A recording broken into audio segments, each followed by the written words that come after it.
Welcome to the Life After Life podcast, where we explore our soul's physical and non-physical journey. I'm Majona. Let's discuss angels, guides, and loved ones from the other side.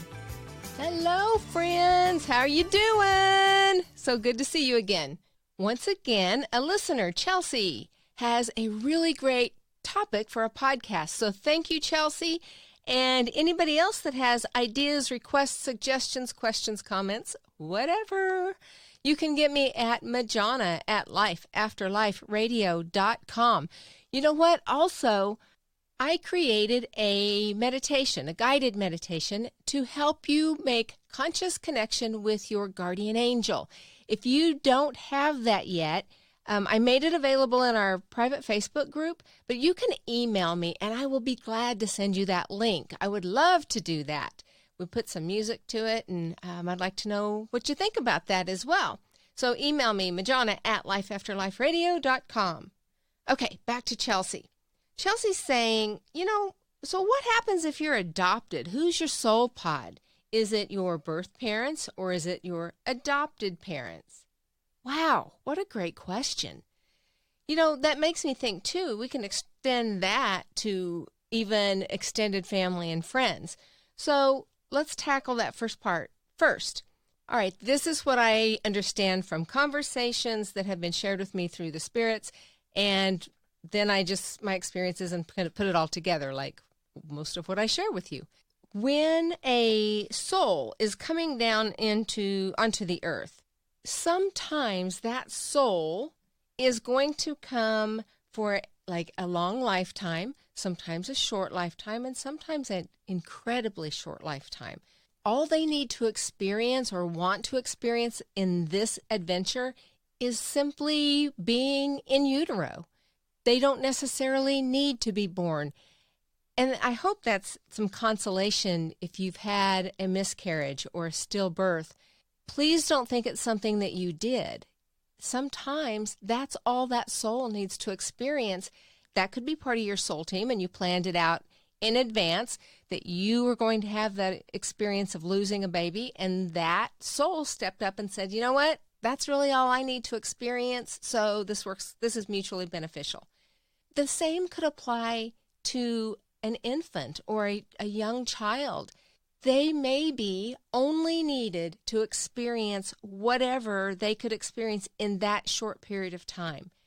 And the best, absolute, wonderful, loving example that I have of that is when an infant had crossed over and he came back and showed me what he needed to experience.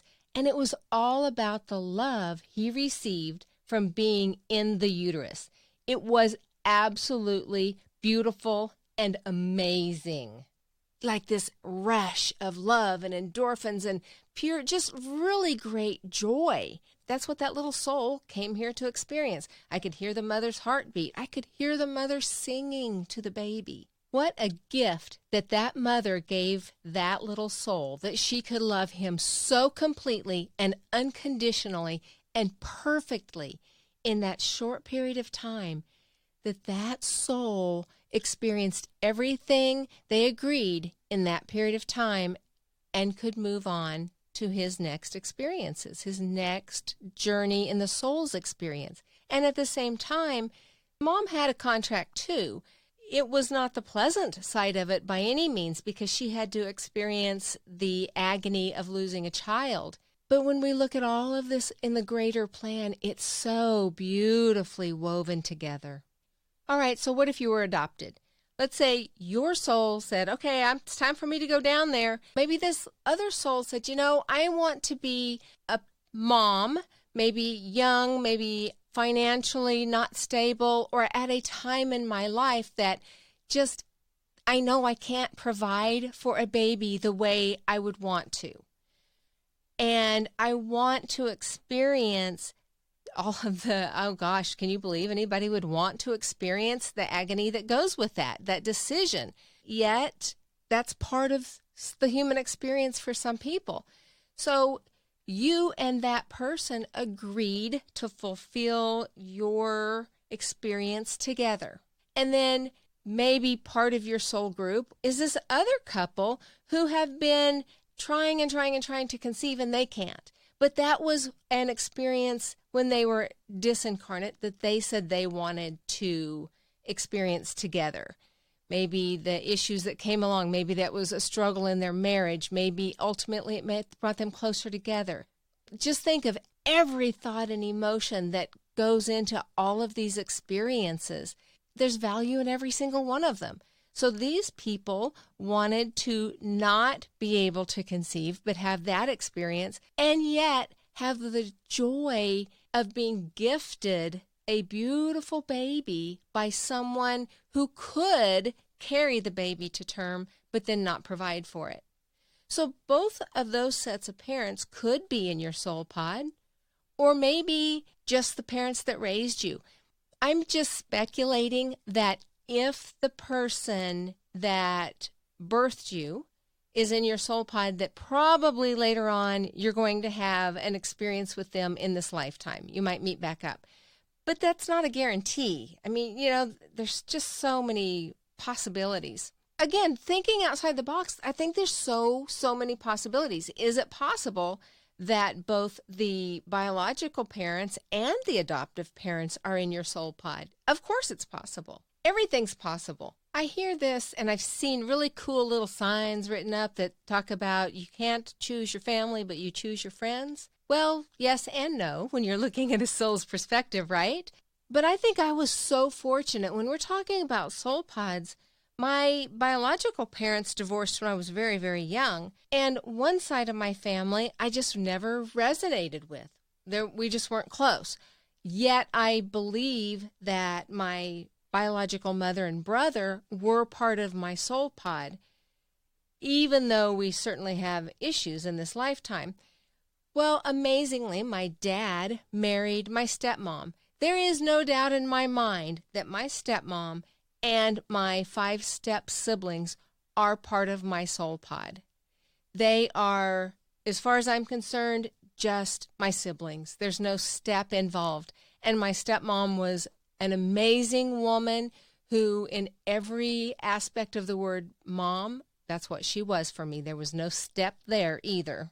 So even though I wasn't birthed into that part of the family, I got there as fast as I could. The point is, every life experience has value, and every life experience has its own lessons, and all of these lessons are based in love. That could also be the same with siblings, with friends. I mean, how many of you, gosh, I know I have, it's like sometime in your life you meet somebody and boom, you just connect on this amazing level that is unexplainable. And it doesn't have to be someone that you're sexually attracted to. It can be a best friend. You end up having coffee, but you've known each other forever. What a gift that is. And those people most likely are in your soul pod, and you've agreed to get together in this lifetime. Maybe you didn't need to be family. Maybe you just were going to be friends, because that's a very different relationship. You don't have to put up with each other's stuff as much. So the long and the short of it is, when we're disincarnate, we are pure love and make agreements to come down here, usually with our soul pod, but it can be, we can have other players for a while that are still helping us to learn our lessons. Because when you're nothing but love, you're willing to do whatever it takes to help someone out, right? I think a big takeaway is birth parents or adopted parents, step parents or biological parents. And that goes with all family, not just parents, I guess, right? But we all agree to come down here and play out these different scenarios with each other to help each other grow and learn. And as much as that is a challenge sometimes, and it's hard to get over and understand why we would choose that and other people would too, when you put it in that perspective of the soul's journey, it's kind of hard to look at people and say anything other than thank you and I love you. I look forward to seeing you again soon. Namaste.